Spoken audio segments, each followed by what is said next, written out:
Well, hello everybody. My name is Funmi, your dad. This is Public Eye. Today's conversation is going to be about sports.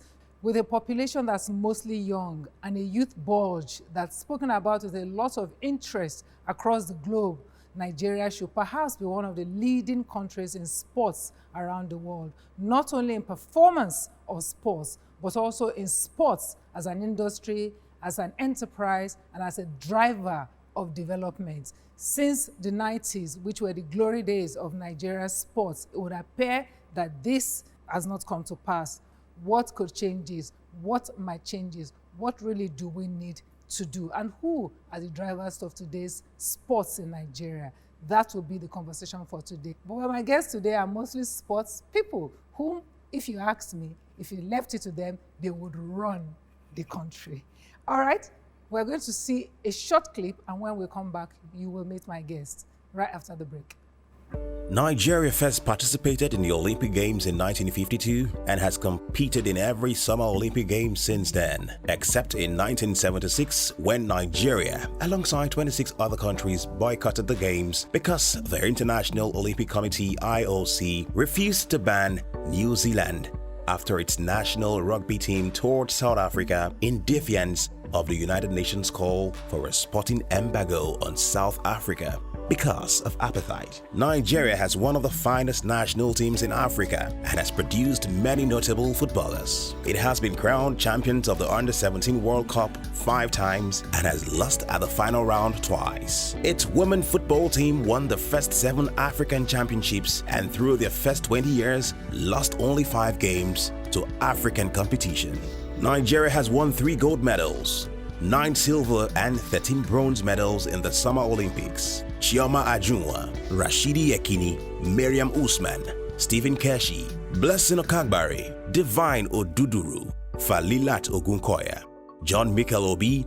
These are a few of the many athletes who have done Nigeria proud on international platforms. To illustrate how talented and versatile Nigerians are, in 2018, the government sent a delegation to compete at the 2018 Winter Olympics in Pyeongchang, South Korea. It consisted of 3 bobsledders who finished 19th in the women's event. Yet, Nigeria's sports fame has been on a gradual decline since the 2000s, plagued by corruption, poor administration, flood policies, and more that seems to have become hallmarks of successive governments. This has led to a huge number of talents seeking opportunities in other countries. For sports development, one of the most important ingredients is the ability to spot talents from local teams and community competitions. But with a lack of funding, sports centers and stadiums have become dilapidated, and there doesn't seem to be any plans to build new facilities or fund grassroots training and competition.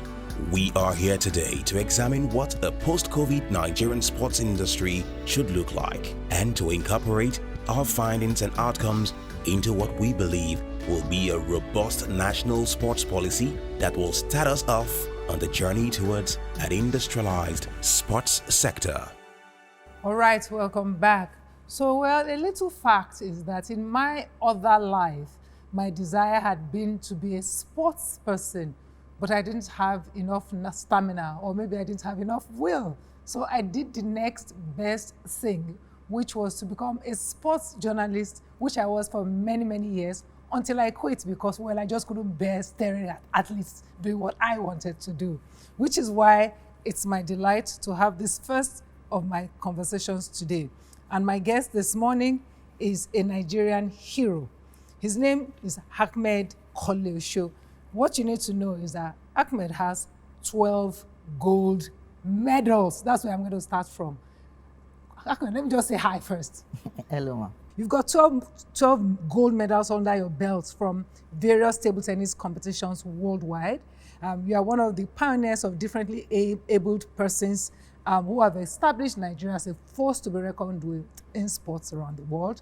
And you also run a graphics design company on the side, as well as a second job, and you are the African champion in para table tennis, as well as the first Nigerian to qualify for the Tokyo Olympic Games. Paralympic Games. I mean, COVID has disrupted that, so that's going to be next year in Tokyo.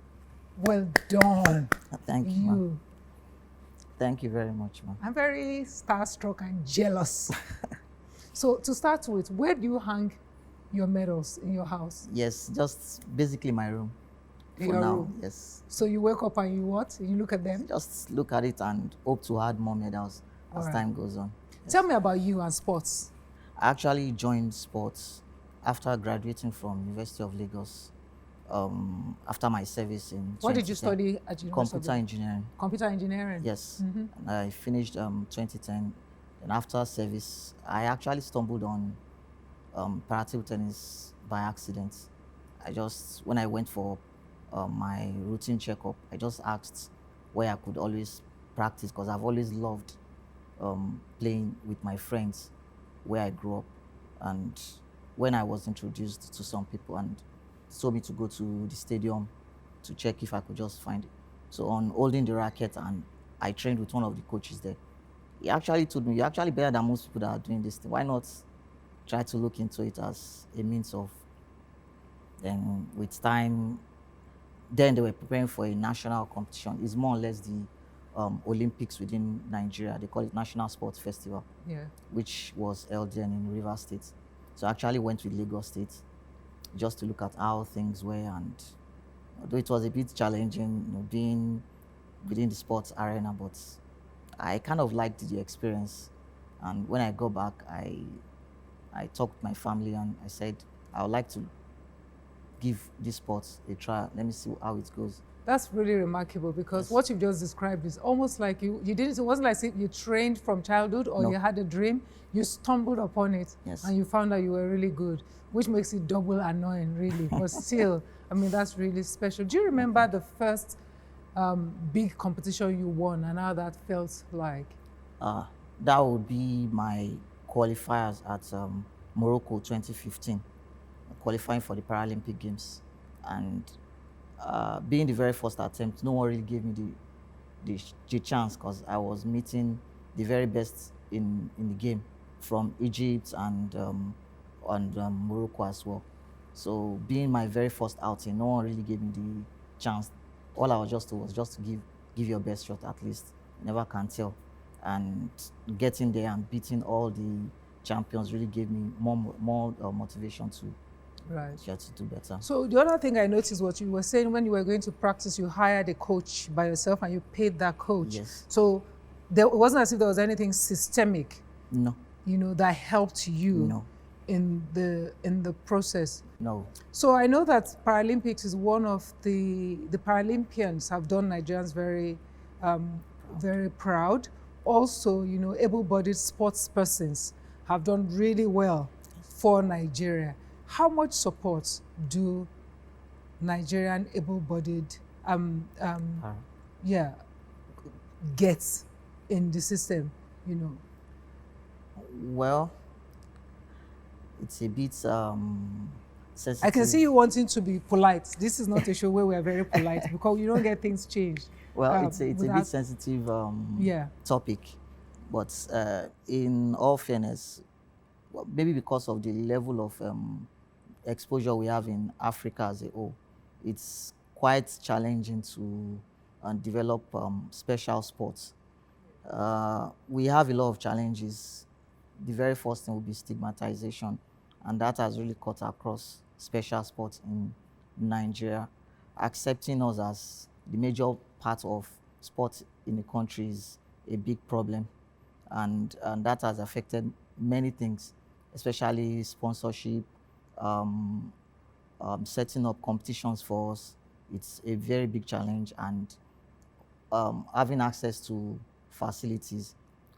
As a person living with disability, it's quite difficult having access even to facilities. I'll use myself as a case study. It takes me almost 4 or 5 times the amount of money to get to facilities to train as compared to my able-bodied counterparts. So that alone is a very big challenge. And when it also comes to equipment, like for table tennis as a whole, the able-bodied only just need their rackets and probably a standard table for practice. But we as a whole, for special sports, our wheelchair, for example, I have a special wheelchair for para table tennis, while someone that does it's wheelchair tennis, which is like the counterpart of lawn tennis, they have a special wheelchair for that. Wheelchair basketball, wheelchair racing, so they must have those specific equipment added to their normal. So those things alone are quite difficult, and we don't usually get support. So we do get them ourselves, which is very challenging.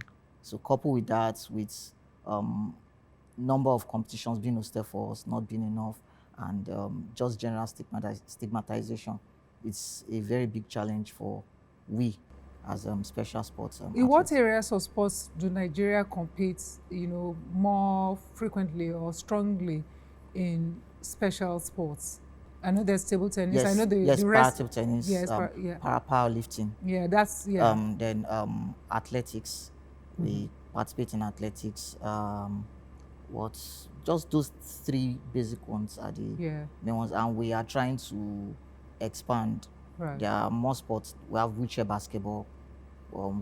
Those ones to still need more exposure. So because the sports you describe now, the requirements for them are quite varied and different. Yes. So for example, lifting is different from the requirements, Yes. facility requirements for sort of like table tennis, para tennis, Yes. or basketball that you're yes. talking about, and all of that. Now, which ones do we have facilities for, or are the facilities just Outdated? They're outdated, or are they properly adapted for differently abled sports in the first instance? Okay. Or, it's just that they're there but they're outdated? Which is it? Do they even exist? It's combination of all. For wheelchair basketball, most of the wheelchairs that are being used now are wheelchairs that were there about 15, 20 years ago. So when they compete with, let's say, counterparts from Egypt, they use a modern wheelchair, which makes them faster, which makes them more flexible. And by the time you compete with inferior equipment, you tend to see that before you wheel once or twice, they are far gone. They've made their points, they are back before you could wheel and all. So before you know it, it's not like we don't have the talent. So that one is the outdated equipment. And for my sports, we just make use of what we have, because some are just too expensive to afford. Yeah. So basically just outdated equipment, and some are not just well adapted for the sport. What is the size of the number of general size of people who are Paralympians in Nigeria, or para sportsmen in Nigeria, and women? Wow, it's a lot. Give or take, from all sports, we are over 3,000 to 4,000, give or take. And we have lots of professionals among us, those that have made it to the very peak. So Right. give or take, we are, let's say, 4,000 or 5,000. Right. Yes. Why do you do so well? And when I say you, I mean, The- para sports people in Nigeria. Why do you do so well compared to other parts of the world, given the limitations that you have? Well, I will just say maybe the Nigerian spirit in us, and giving the opportunity to participate against other athletes. We've seen it all year. We've gone through all form of challenges. So by the time we go there, we have nothing to lose. We just give our best. So I think it's the Nigerian spirit in us that makes us do well, despite the challenges that we face day in, day out. Right. I wonder if we can bottle that Nigerian spirit and sell it, and then maybe also buy some other things. If you were to have a wish list, what would you want that would make a difference, in your opinion, for your sports? My wish list would be a day where Nigerian special athletes will have equal opportunities as the abled counterparts, where we are treated on a parallel level, and we could have the same level of exposure, the same level of sponsorship, the same level of competitions, the same level of support. Yeah. Yes. That will be my. I mean, I biggest picked up on sponsorship there, and in my mind, I'm always already thinking so many brands in Nigeria speak about the human spirit. You know, they talk about greatness and they talk about things like that, and they don't automatically think of the Special athletes, yeah, yes. the special athletes who have shown, just the possibility of human greatness in that regard. Why is it because of this? Do you think it's more stigmatization, or maybe there isn't just enough awareness? Well, I think with development of special sports in Nigeria, the stigmatization aspect is reducing bit by bit, drastically actually, but it's still there anyway. But I think we need more of awareness now from maybe all our sporting sectors to make all maybe things about adverts or whatever to be more inclusive. So the more they see more of the special athletes being involved in all these things, I think it might open the eyes of those brands to tap into the area of special sports. What can government do differently? It's more of the support. If they can create so many things like maybe some form of rehabilitation centers for athletes, for even people with disability that want to come into sports. It may sound a bit funny, but even many people living with disability don't even know they can do sports, that there is a world for them in sports. So if there could be some form of, I don't know, rehabilitation program or whatsoever that can be created to help those, especially people with disabilities that are on the roadside, I don't know if they can bring them in and rehabilitate them and introduce them into sports, that can go a long way. And for those that are already in the program, we should try to make life a little easier. Many are not as a bit lucky as few of us are to have education and whatsoever. Those of us that don't have that education, it's not so easy for us to survive even with the sports. So if there could be a better form of recognition for people with disability, I think, yes. I wanted to go back to preparing for the Olympics in particular. What do you and your colleagues need to do, and what do you need to prepare for the Tokyo Olympics? We actually need a lot of, hopefully after the whole pandemic issue subsides, we need support of the government to help us prepare us for competitions, outside competitions. The way our counterparts from developed countries do it is, once they've qualified, they give them a lot of support to travel for competitions, to prepare them ahead, meet with the athletes they are going to face in the competition. Several competitions, not once, not two, about 10, 15 competitions ahead of competition, the Olympics. Unlike we just prepare like 5, 6 months to competition. We just get into camp, play with ourselves, which is next to nothing compared to you that go to competitions. You play with the facilities, recent facilities. Most of our facilities that we use here, like the table and the rest, are outdated. We are still using like 10 years ago table, which is very slow. So by the time we get to the main competition, we tend to see that the balls move faster than us.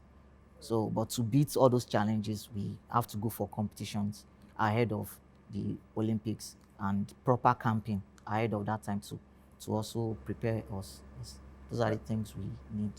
How much of that have you done, or should I not bother to ask? Well, the pandemic has actually Affected disrupted it. yes. So basically, all we do now is just individual practices for now. For now. Yes. Which institution is directly responsible for the special sports athletes? It's IOC, that's the Nigerian sector. Then basically those are the ones responsible for. So there's no subsets within any of the sports institutes for special sports and its needs? Paralympic Committee, Nigerian Paralympic Committee. Yeah. Those are the ones that are mainly in charge, but we are still under the General Olympic Committee in Nigeria. Right. Yes. Right. Okay.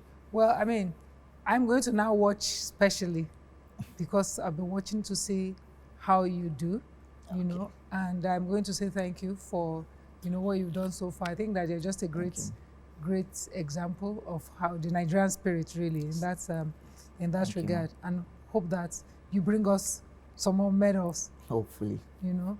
Hopefully too. And I would really like to challenge the brands, you know, or any brand. If any brand talks to me about greatness or their spirits of or aspiration or to be good, and I don't see you, you know, and your colleagues, they're not serious. All right. Thank you very much. Thank you very much, ma'am. All right. I'm going to take a break. When I come back from the break, we will be having a conversation with some other, you know, Nigerian sporting legends and heroes after the break.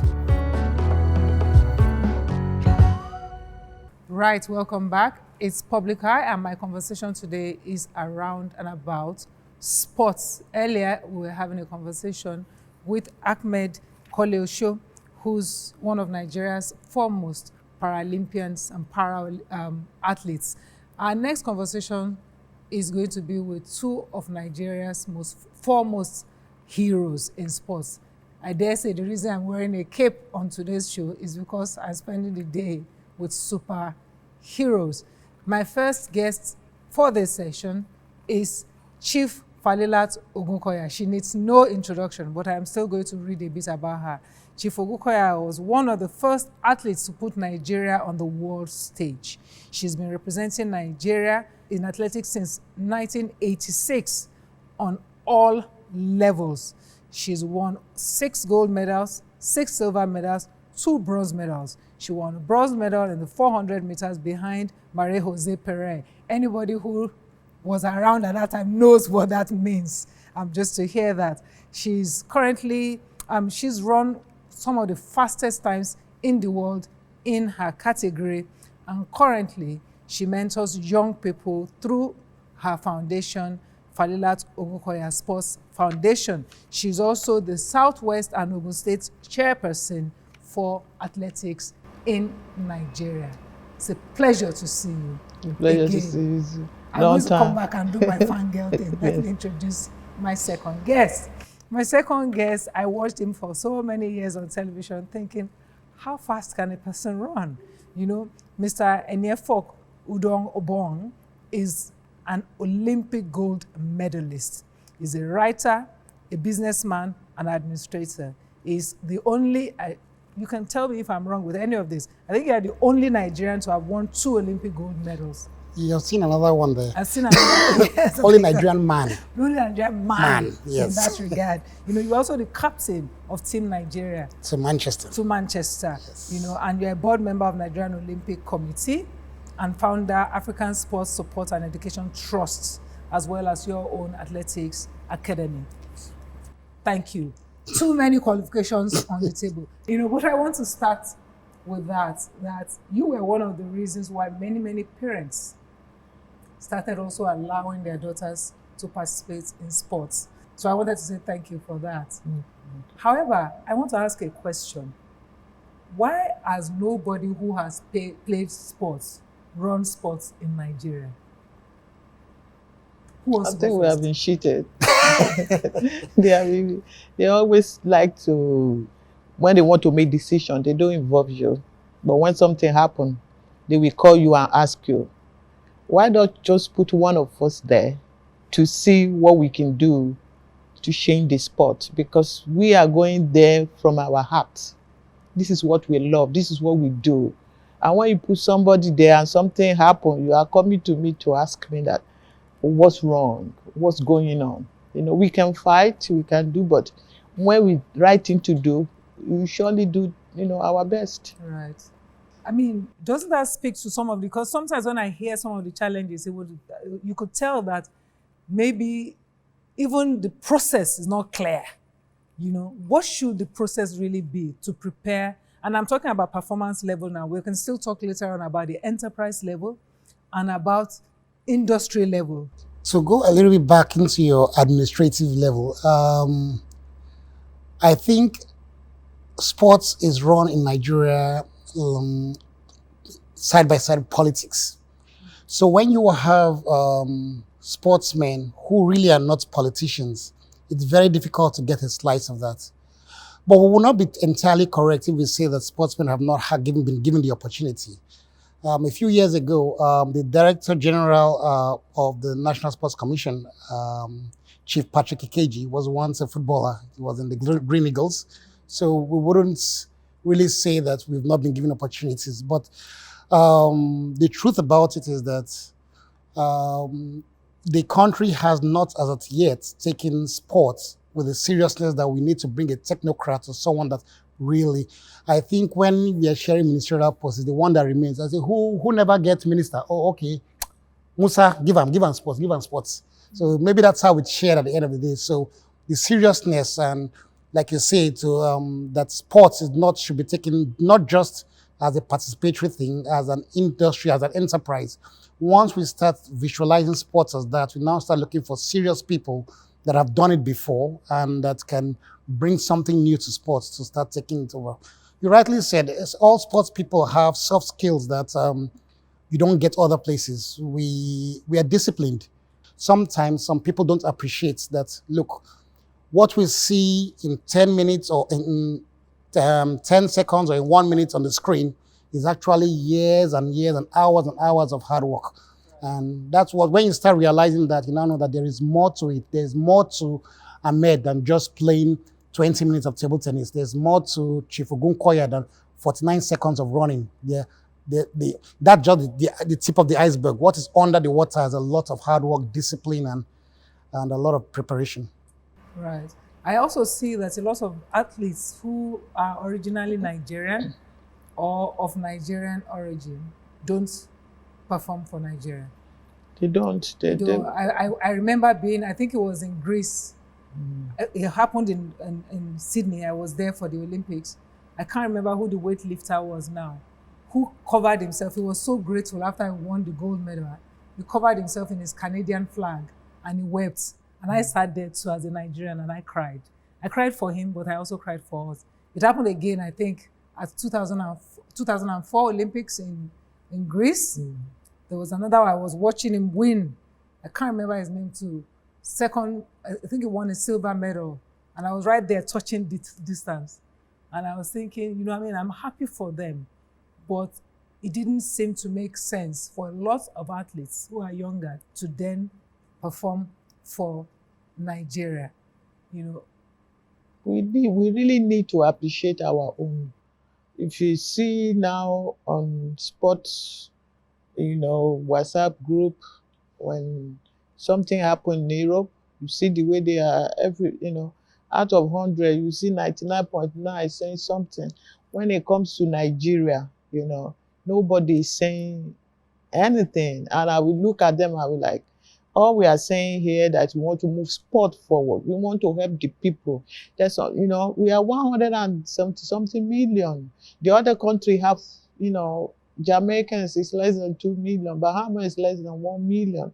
Look at what they are doing. We have so many people that can give their effort, their strength to this country. Why are we just managing it the way we are doing it? We shouldn't be like that. It should something that when it comes to, European sport, everybody's like Zoom, we are promoting them. We are not getting, anything from them. But let's promote our own people.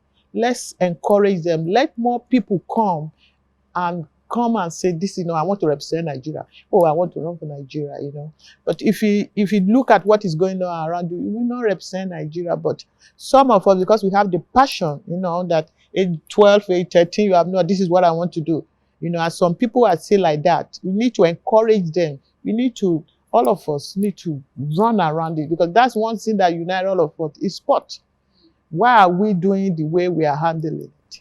Yeah, I know that this is also something you both have in common, because you didn't decide to run. Of course, you must have had opportunity to run for another country, but you didn't. We all did. We all had opportunities, and then I agree with Chief a lot. The truth is that you cannot reap where you do not sow.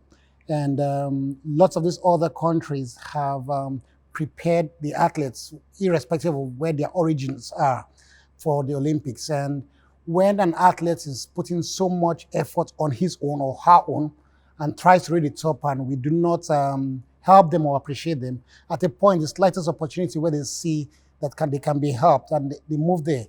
Now, you were in Sydney, and in Sydney, we had a young boy, Francis Obikwele, running for Nigeria. You also were in Athens. In Athens, he won a silver medal for That's the name. Portugal. That was it. I was there. I was there So- watching him run. So right there. you can see within 4 years, Yeah. he changed nationality, and then the success came. I think also, as the chief has said, what is our strength is also probably our weakness, because we are about, she said 170 million, but I know it's over 200 million now by current statistics. We are over 200 million. So we have this feeling that there's always somebody else. We don't care. We can feed to other countries. We don't look after the athlete because we believe that we can just produce another one. And because of that, we don't really look after who we should be looking after. But on the other hand, she said something also key here. We seem to be completely enraptured, enamored, in love, With in European- awe with other people's athletes, particularly European athletes, especially football. It's an obsession, in that regard. And I don't know, I mean, this is not to say that is bad. It's just the extent and the ways in which we take all the resources. And this is not just in terms of sports, participation, but also in terms of industry and all of that, because there's a lot of money. But taken from here. that's actually where I wanted to say that's where you're now talking about the whole enterprise and the industry thing, because we may have the sportsmen and women, we may have everything, we may have the talents more than the Europeans, but if we don't package it well to bring it out to be sellable, we can't do anything with it. So the European football, and most precisely the British football, I can remember I was much younger, but I know 20, 30 years ago, nobody liked English football. Yeah, it's a shoot and kick and run and everything, but suddenly they repackaged it, brought in talents from across the world, made it a little bit easier for talents to come to the Premiership, and suddenly they sold it back to us, and we started enjoying it and we followed it. So if we repackage our sports in a way, there's so much talent in which we can do. At home, we have competitions in athletics, competitions in basketball, competitions in table tennis, in swimming. But is it watchable to the eye? Can we sit down in front of TV and be watching it and enjoy it? Do we even have people trained in all aspects? For example, even commentators to educate us as we are watching so that we can understand what we're seeing. It's a whole industry package, and the athlete can only do what they get told to do, that is to perform. There are other people that have to fill in other spaces, and that's really where the problem is. And so when there's no money coming from there, when you've not packaged it and sold it, you really cannot blame the Nigerian people for going to look at what's foreign. After all, we have Nigerian cars, we buy the foreign cars too. This is one of the countries in the world with the youngest population in the world. For sports, that should be an amazing, advantage. Is it that we don't understand the correlation between development and sports? Or why have we not taken it more seriously in terms of using it as an index for development of young people and the economy itself? Why is it so difficult for us to say that connection? I think we know how sports, is because the way we are handling the sport. If you turn a Ministry of Youth and Sport, if you turn International Sport Commission, you get the technical, you get this, the people that is going to be, there's not going to be all this, people that's in the ministry, they want to go to Olympics, one director have to go, this one have to go, that one have to go. They will modelize it and send these people to where they need to be, and let's just run the sport. Let's give it 4-year term with one president. Give it 1 4-year term. Let's look at it. Let's train here, train there, train here, and then you see what is going to happen. But if you don't do that, the government say this, it's only sport that we just put that one for sport, but you cannot go and put somebody that's not a medical doctor, you cannot go and put in it. They won't let you, when you go to NBA, they won't let you do what you want to do. But respect us, give us that opportunity for them to, if you give us, 4 years, it's not far, it's one Olympics. Let's see what we can do. If we can do that, I think that will really help us a lot. We need to, it's an area we need to look at it very well, because if we don't be careful. I just heard you say something really that caught my attention there. You said instead of the sports ministry, why not a National Sports Commission, yes, which would be more technical, And is this the way to go? Yeah, that is what we want. That is, if you make it a technical, the aspect of, when you get commission is the technical department. Right. That is But department. wasn't there a National Sports Commission before? Yeah. Yes, there was, and that's why I smiled a little bit, because there was in name, but in The like what you ministry. said, it was just a ministry renamed. It was, they just baptized the ministry sports commission. It was not a commission based on.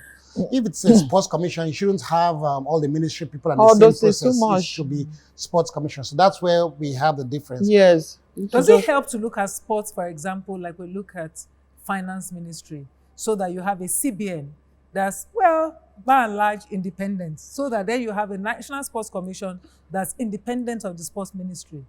The truth about it is that we don't even need it. We don't even really need that. We might have a national sports cup for the government to, because you spoke about we having the largest youth population, one of the largest in the world. And when, if you want seashells, you go to the seashell. Where are the youth found? They're found in schools. So why don't we invest our sports in the school system, and those that are in schools, we train them. In terms of ministry, like you said, the CBN, we have the National Olympic Committee, and then we have individual federations to take care of sports. We don't really need a government parastatal interfering with the federations, or allow the NOC and the federations handle the elite sports. Then the government should go into the schools and help school sports and help people, a lot of people get into the activity of sports, and that's fine. That should be the function of the commission or whatever is regulating sports in the government side. How do you find athletes now? Because it just occurred to me that, usually it should be through the school sports, when you compete. Yeah, primary school, secondary school. So that is when you grow, and then you grow, yeah. And then you grow into. So in Nigeria, when you go to university in Nigeria and you are a sport person, you have a little issue, because they will say the class is from this so to this so. If it's 7 to 8, 8 to 9, I should be able to take 7 to 8. I don't want to take 12 to 1 class. Let me take to 8. Let me do my, all the classes that I need to be. And then by 12, 2 o'clock, I can go to training. That's why, like National Stadium, why not make it a university?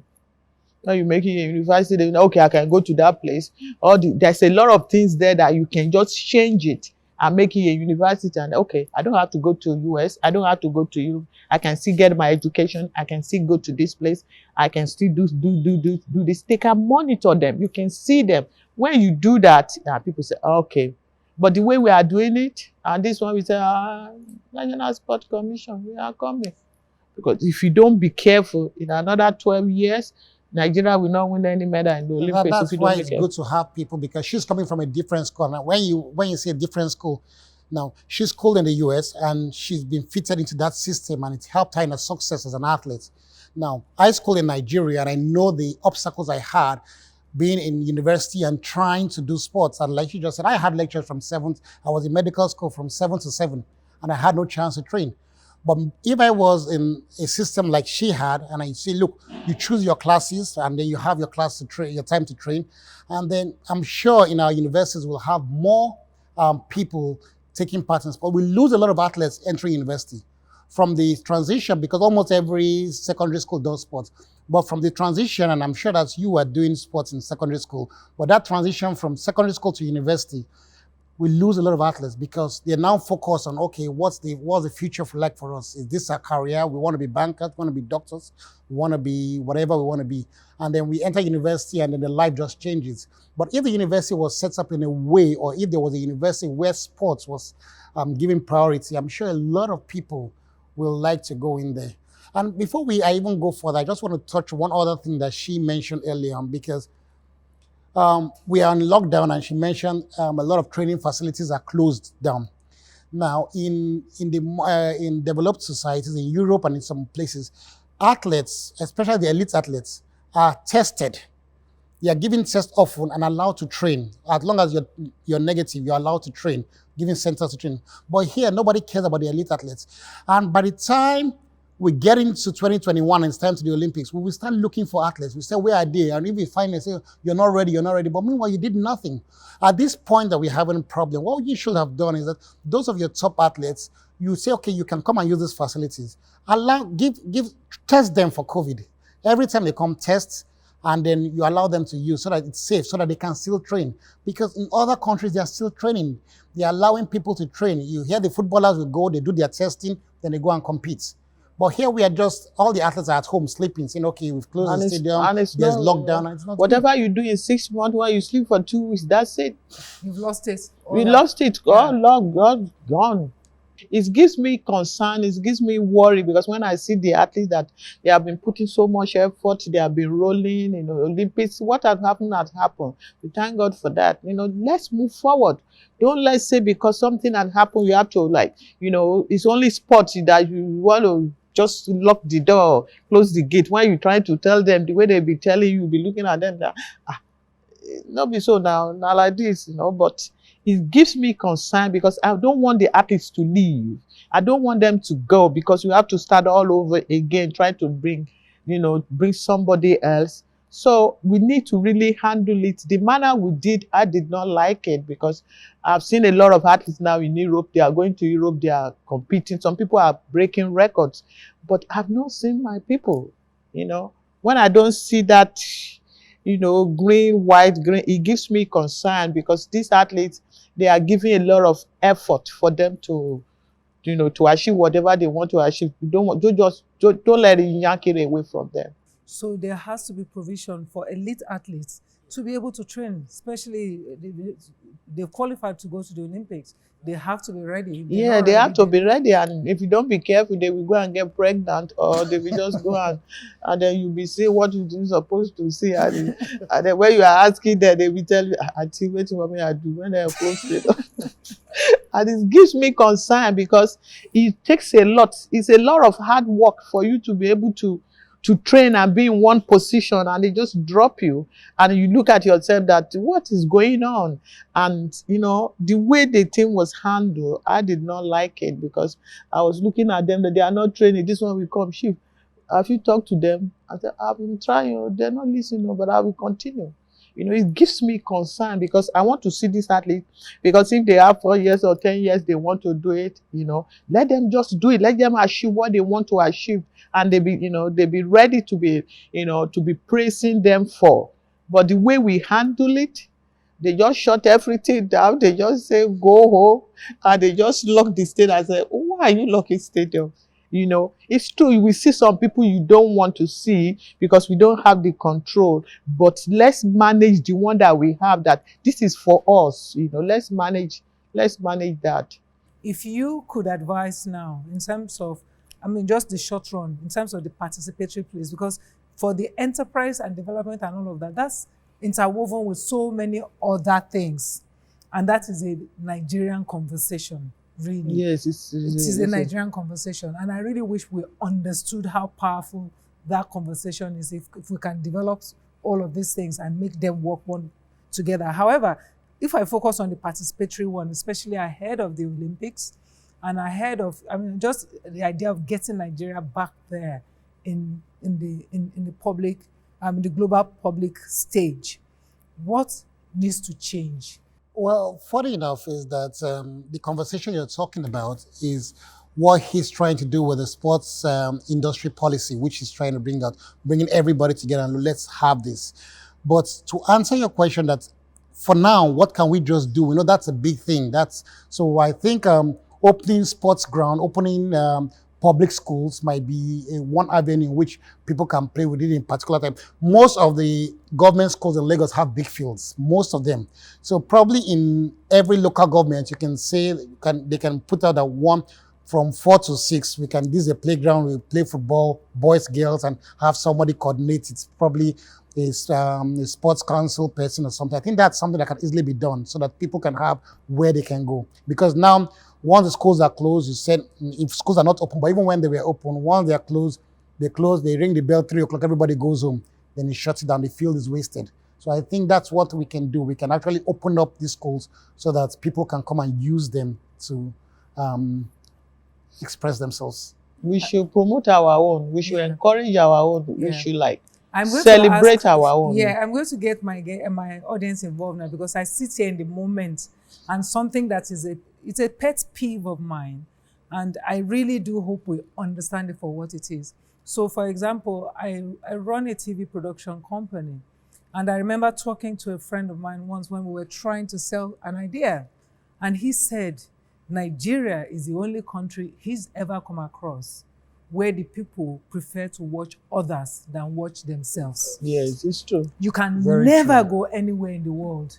You know, you can never go to British TV, for example, and see so many French people. It's not possible. They will watch a few French, maybe once in a while. They might watch a German show once in a while, but they are watching British TV.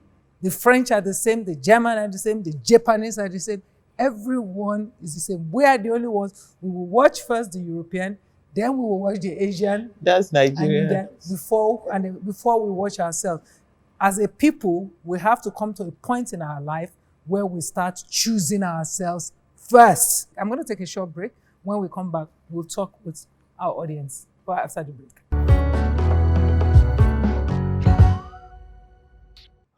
Well, welcome back. Our conversation today is about sports.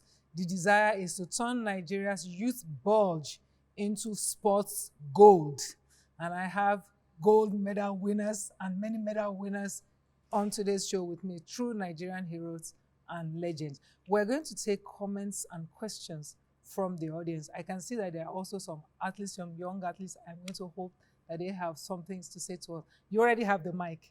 You can take off your mic, your mask, tell us your name and ask your question and make your comments. My name is Chima, and I have a question concerning sports. Like, my questions from how to invest or build some talented Nigerians.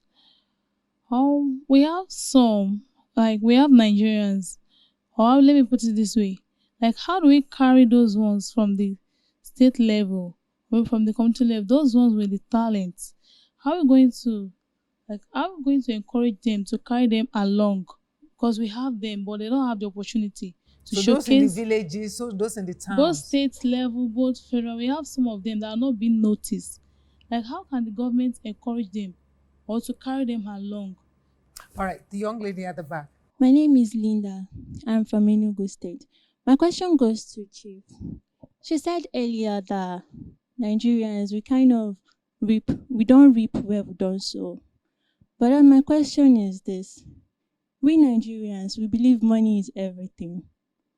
Do you still think they are reaping where they do not sow, even when their country is not paying them well and supporting them very well? Or do you think they should strike their shot when they have the opportunity to perform very well for another country and yet they will be paid very well? Interesting. Yes, very interesting. Very interesting. Okay, please pass the microphone down. I just want to make comments regarding what she said earlier.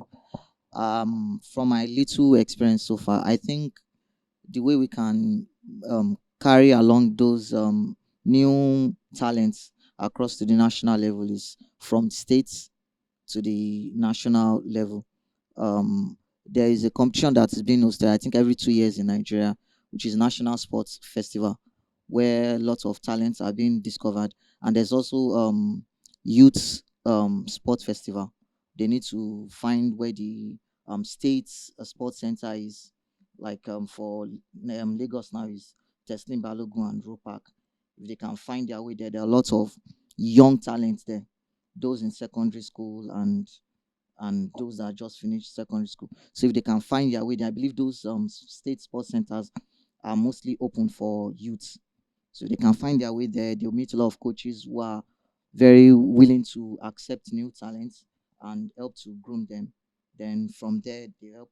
It just goes along from there.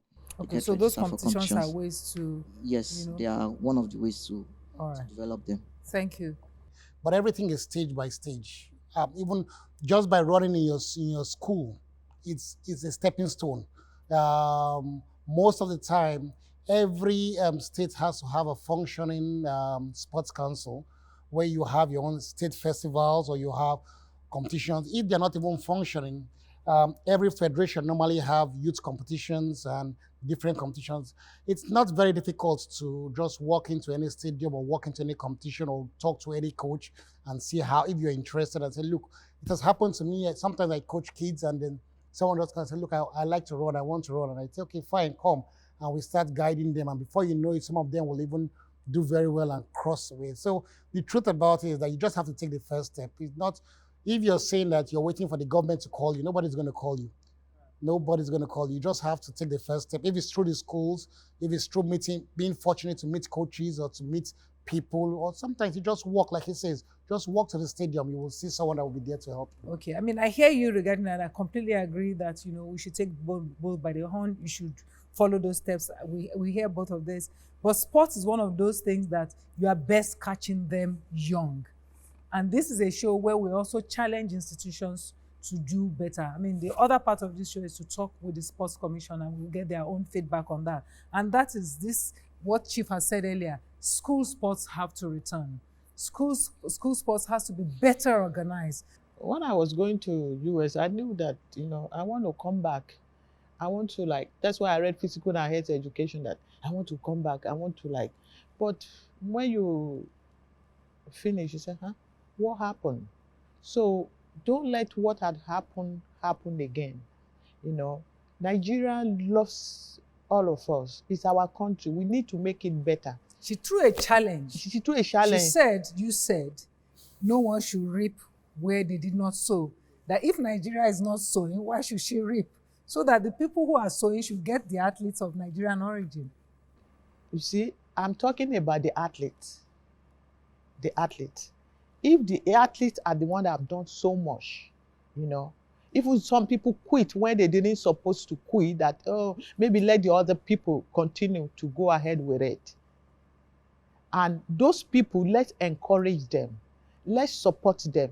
When you show them, when people see them, this is what I've been happening in Nigeria. It's collecting this one. Oh, I can do that.